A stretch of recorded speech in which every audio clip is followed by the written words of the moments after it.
This is called a cooling jacket, and this cooling jacket is helping us maintain the temperature of the wine, and it's a double wall system where it's dimpling it.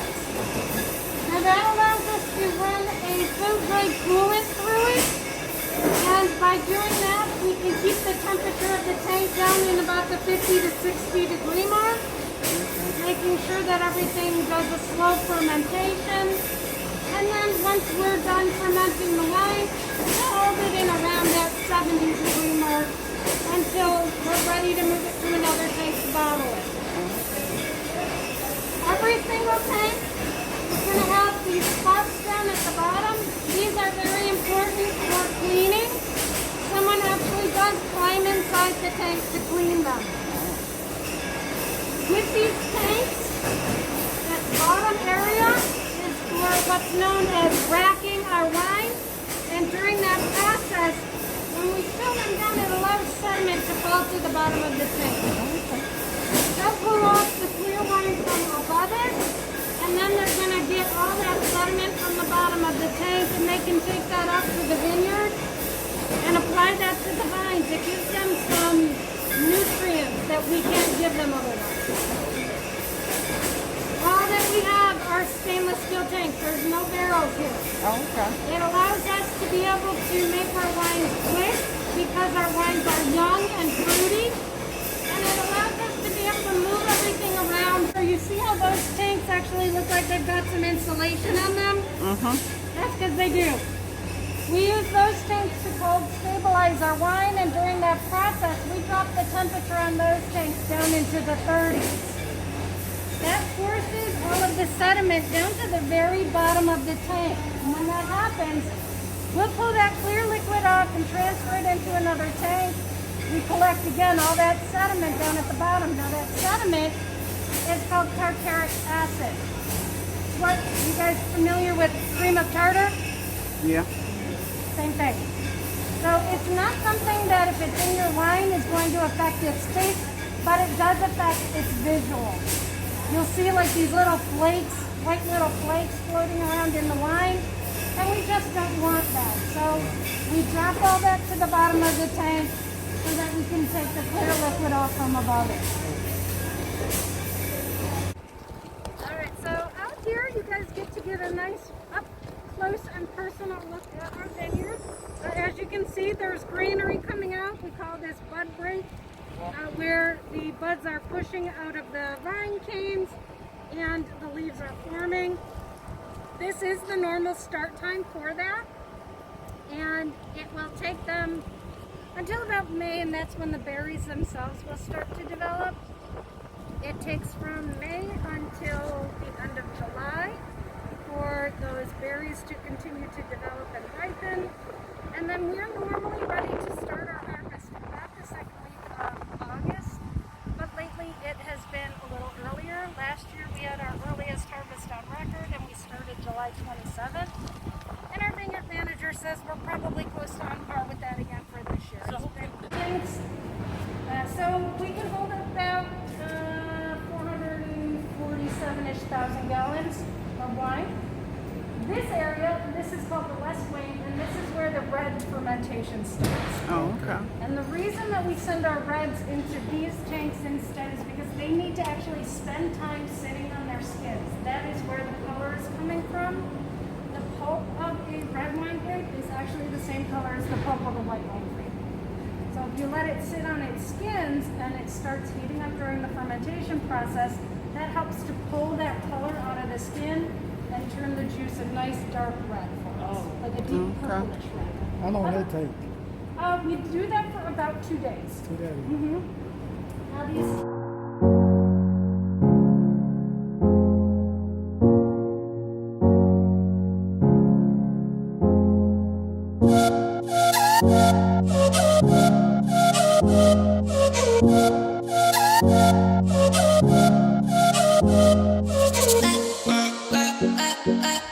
So the pen is yours to keep, the list is yours to keep, and I am going to start with the very top wine, all right? I'm going to put one of these out here for you guys to use. This is called a dump bucket, not a spit bucket. So whatever wine goes in, you're going to have to swallow that wine, all right? Right. Okay.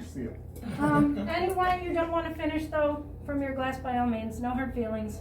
Dump it on in here. It's okay. We do have an air purifier running in here, so don't feel that you have to wear your masks. Dump buckets for you. And we are going to start at the top of the list. Okay. All right, so this is called Cabernet Sauvignon. Oh, it's up seeing people's faces once everybody has all their masks on. Oh, look at all these good-looking people. All right, so this is our Napa Valley Cabernet Sauvignon. This one is something that's extra special, and it is going to dry red wine. A lot of beautiful fruit. It is aged nicely, and it has a lot of oak behind it. All right. So first wine on the list. So I'm going to give you guys a little wine, and I'm going to go through how to try this. And you'll do this when you are at a winery, if you're out at a restaurant and they're pouring you that little sample, and we get a lot of folks like, what the heck do I do with this thing? We'll explain that. Or if you go into a wine shop and they're doing a wine tasting there, take advantage of it. There's so much wine out there. You can never possibly know everything and if you like it or not. So what I pour here, guys, don't drink it just yet, okay? Okay. All right.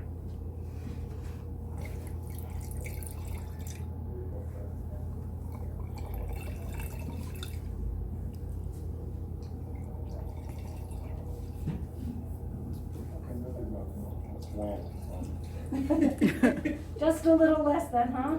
Is that good? All right. So, no, I'm so sorry.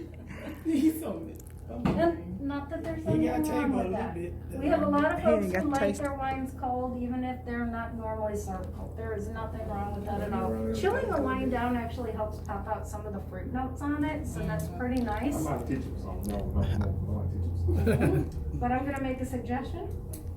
Instead of ice, which is gonna water down your wine, freeze some grapes. Get some seedless Okay. grapes, freeze those, use those as your ice. It's Okay. I not never gonna thought about that. dilute- Yeah, it won't dilute your wine, but it will absorb some of the flavors, so tasty a little treat at the bottom of the glass. And, keeps it nice and cold for you. Mm-hmm. We're gonna All have right. to try that. So I'm gonna go over what's called the S's of wine tasting. And those are see, swirl, smell, sip, and savor. All right? Okay. So when we see our wine, we always want to try to hold our glass by the stem if it's got one, and that helps us keep our hands off of the bowl. Because when we do this for too long, it's warming up your wine, and temperature impacts flavor. When you guys have a nice steak dinner, do you want your steak warm or do you want it cold?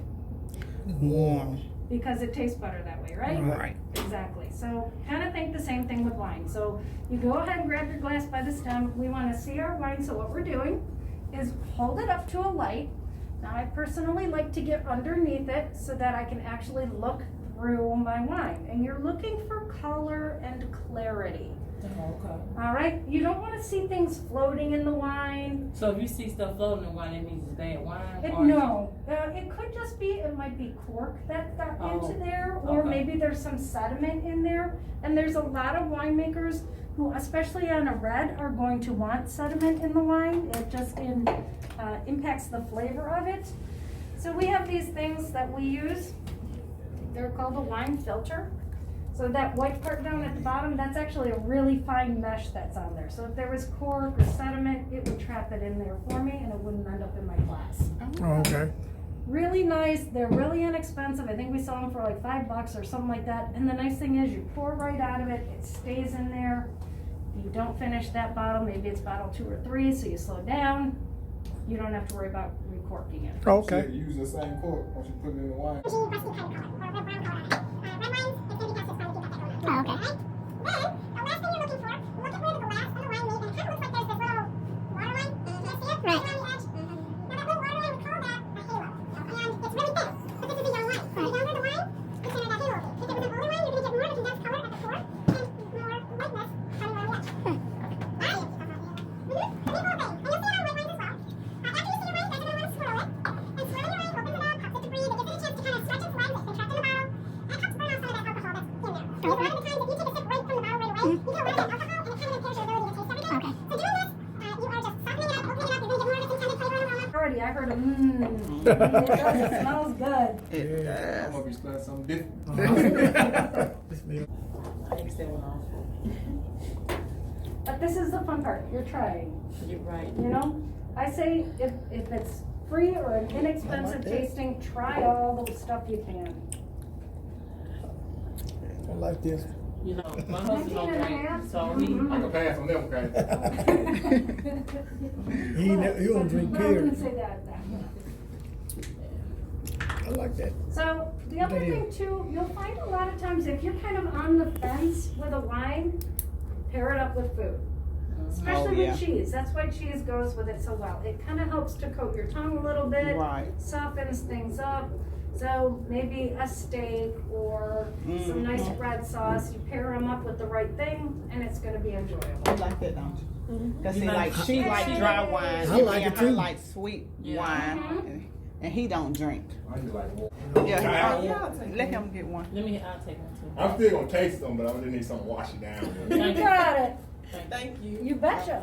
You too? Yeah, might as well. All Thank right. you. So Tim, you like that one? Yeah. You know, I Tim. don't know why. All right. So Napa Yeah, I Valley like that. Cabernet Sauvignon. Next in line. Okay. This one is going to be what I call more aggressive. And once you taste it, I think it's coming along nicely. When we first got this one in, it wasn't in my super favorites list. The Napa is my favorite. Okay. The who? The Napa, the one you just had, that's my very favorite wine. Yeah, I like that one. right? This one, it's coming along, and the more I have it, like I try to taste it once a week, and it's evolving, it's changing, and it's getting close to being in that. Okay, it's Alright, growing you on might be number 2, but right now something else is number 2. So it's called Petite Syrah, Okay. and you'll notice the deep dark purple red on this one. The color in this Syrah. wine is beautiful. Give me enough for a sip. How's that? That works. All right. I bet when we get down to the sweeter stuff, though, Yeah. you're probably gonna like some of that. All right, so Petite Syrah, this one being more powerful, more hearty foods. Okay. Yep. Yeah, it packs more of a wallop. Yeah. And these first 2 wines, guys, these are 14% alcohol, so they pack a punch with alcohol as well. I see. Smell the same.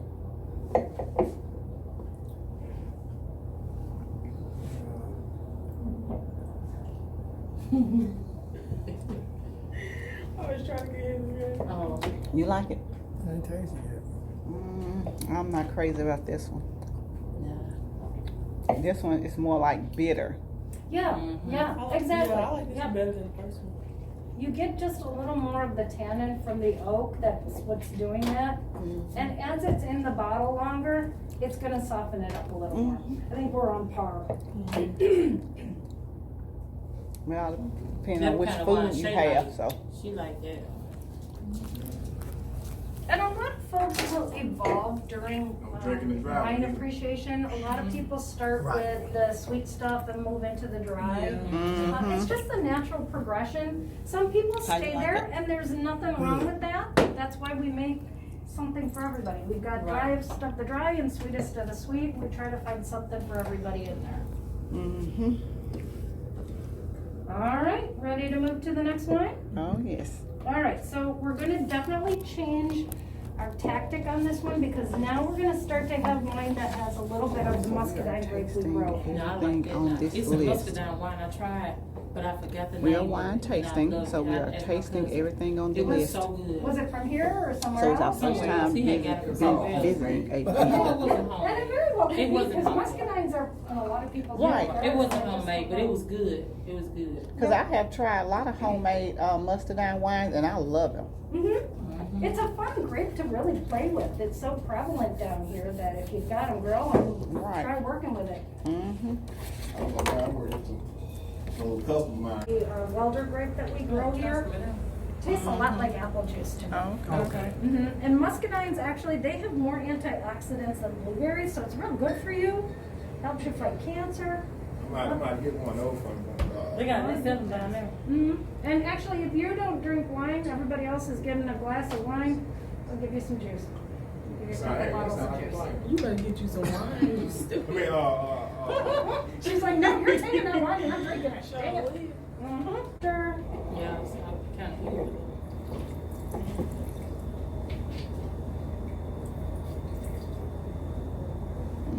It's not the same. It's not going to have that oak punch. Which one you said this one was? 20 This on there? is the third wine on the list. It just Yeah. says Cabernet Sauvignon. We call this our house cab, Okay. and this has some of our muscadine grape in it, our noble muscadine in It it. don't smell like the others. Nope. It doesn't have that oak punch on it. It's there, but it's light, and it's a little more fruit forward than the others are. It is. It don't Softer. smell good, but it tastes okay. And this is a great go-to, whether you just want to hang out with some red wine because it's lighter Mhm. bodied. You I can can do have it this in the one. summer, but great with like stew and chili and pot roast. and Mhm, it steaks is. and- How you like How it? much alcohol do you have in it? This one Percentage? is 13. 13%. Oh, okay. Yeah, these are 14. This You like one's it, Shay? 13. I like it.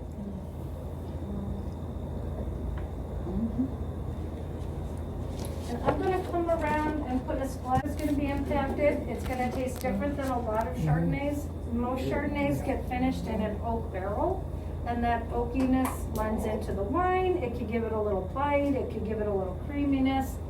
But once we get this wine here, we finish it in stainless steel. So it's a little more clean and crisp and fruity for a Chardonnay. Okay.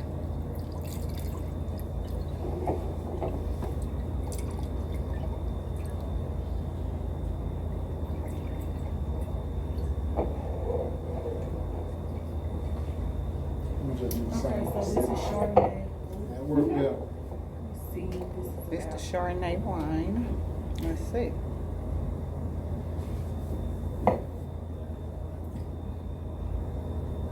You know what would be even better? Tastes like water. Yeah, What do you think? Yeah. tastes like water to me. Ready to try the next one now?